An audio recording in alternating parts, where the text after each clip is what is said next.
Hey guys, it's Miss Lucas. I had planned to read this book to you last Monday, but since we weren't at school, I still had the book and I wanted to make sure I got a chance to read it to you. So the story is called The Invisible Boy by Trudy Ludwig. And as I read this story, I want you to think about the different traits of the various characters, including the main character, Brian, and then look at the theme that we can take away from this book. The Invisible Boy. Can you see Brian, the invisible boy? Even Mrs. Carlotti has trouble noticing him in her classroom. She's too busy dealing with Nathaniel and Sophie.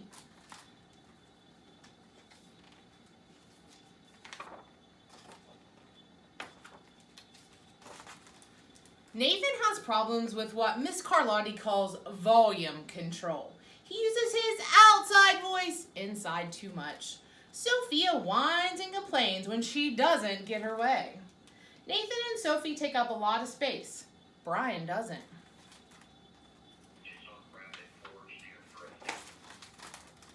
When the bell rings for recess, Micah and JT take turns choosing kids for the kickball teams. The best players get picked first, then the best friends of the best players, then the friends of the best friends. Only Brian is left, still waiting and hoping.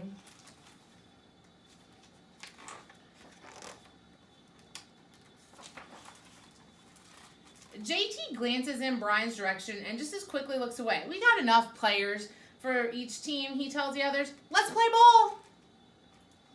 Poor Brian. In the cafeteria, Madison and her friends talk about her birthday party. The rope swing over the pool was awesome, says JT. Yeah, so was the water slide, adds Fiona. That was the best pool party ever. I'm so glad you guys had fun, says Madison. Everybody did except Brian. He wasn't invited. At choosing time, while the other kids play board games and read, Brian sits at his table doing what he loves to do best. He draws fire-breathing dragons, scaling tall buildings. I like how it says, thank you for roasting my marshmallows. There's a person hanging out with the dragon. In space, aliens locked in intergalactic battles, greedy pirates digging for treasures, and superheroes with the power to make friends wherever they go. On Monday morning, Mrs. Carlotti introduces Justin, a new student to the class. Brian smiles shyly at him. Some of the other kids sneak looks at Justin, trying to figure out if he's cool enough to be their friend. They haven't quite made up their minds yet. I wonder who he'll become friends with. At lunch, Madison and JT watch Justin eat with chopsticks. What's that? Asks Madison as she points at Justin's food.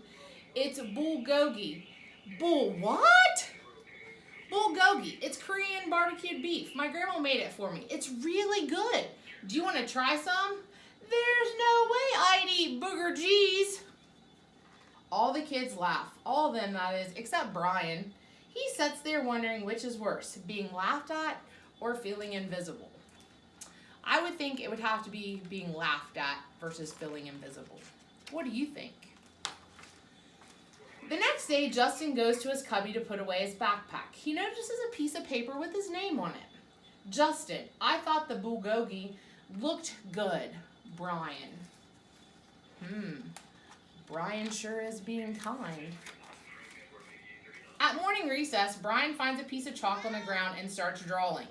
You're Brian, right? Yeah, thanks for the note. Hey, Justin, Emilio calls out from the tetherball court. You're up next. Sorry, I gotta go, says Justin. By the way, that's a really cool drawing, he adds before taking off. Back in class, Mrs. Carlotti asks the kids to team up in 2s or 3s for a special project. The kids scurry around the room to pair off. Brian heads towards Justin. I'm already with Justin, says Emilio. Find someone else. Brian looks at the floor, wishing he could draw a hole right there to swallow him in. Mrs. Carlotti said we could have up to 3 people in our group. We're only 2. Come on, Emilio. Let him work with us. Okay, I guess. Anybody notice anything about Brian in this picture versus Brian in this picture when he got included?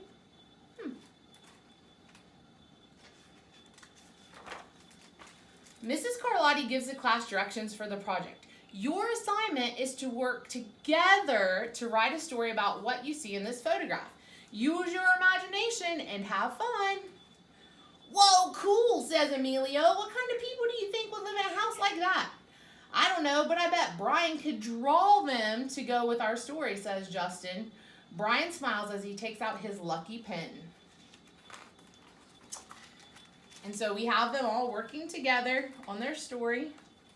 And it looks like the story says the crooked story we made up on the spot.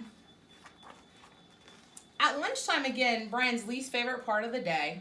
Another 20 long minutes of kids talking and laughing with everyone else but him. Brian, he hears someone shout, "Hey Brian, over here!" Brian turns and sees Justin waving at him. Emilio nods at Brian and he makes room for him at the table. Cookie? Thanks. Maybe, just maybe, Brian's not so invisible after all.